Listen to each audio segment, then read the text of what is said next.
आमच्या दोघांच्या झाडावर 5-6 पाखरं बसली होती. ती पाखरं ते झाड हिरवगार आणि गजबजून गेलं होतं. थांब. आणि मग पुढं काय झालं, पुढं अशी भानगड झाली की म्हातारपण आल्यावर अशी काय फसगपलत झाली आणि पंख फुटल्यावर सारी पाखर भरभर उडून गेली.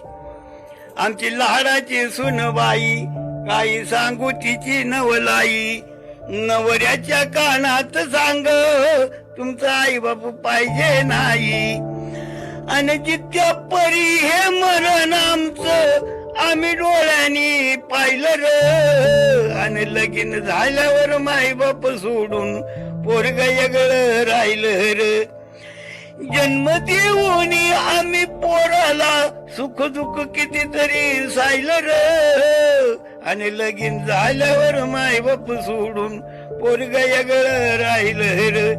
अशा वयात कुठं आम्ही जावं, काही खावं आणि काही प्यावं, या पडक्या घरात आम्ही कसं आम्ही वरावं.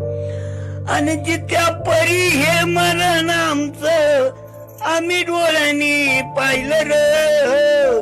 लगीन झाल्यावर माय बाप सोडून पोरग वेगळं राहिलं र. काही करायचं असून नसून आमच्या जीवाचं नाही कोणी, काही करायचं असून नसून आमच्या जीवाचं नाही कोणी.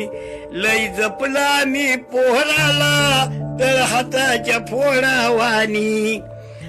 आणि तरुणपणाची आठवण येते, तरुणपणाची आठवण येते, पाणी डोळ्यातून वाहिलं र. आणि लगीन झाल्यावर माय बाप सोडून पोरग वेगळं राहिलं र.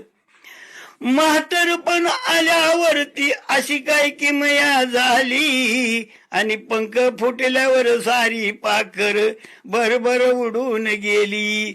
ही एक जगाची एक राठी तुमच्या समोर मांडली. आम्ही दोघ जण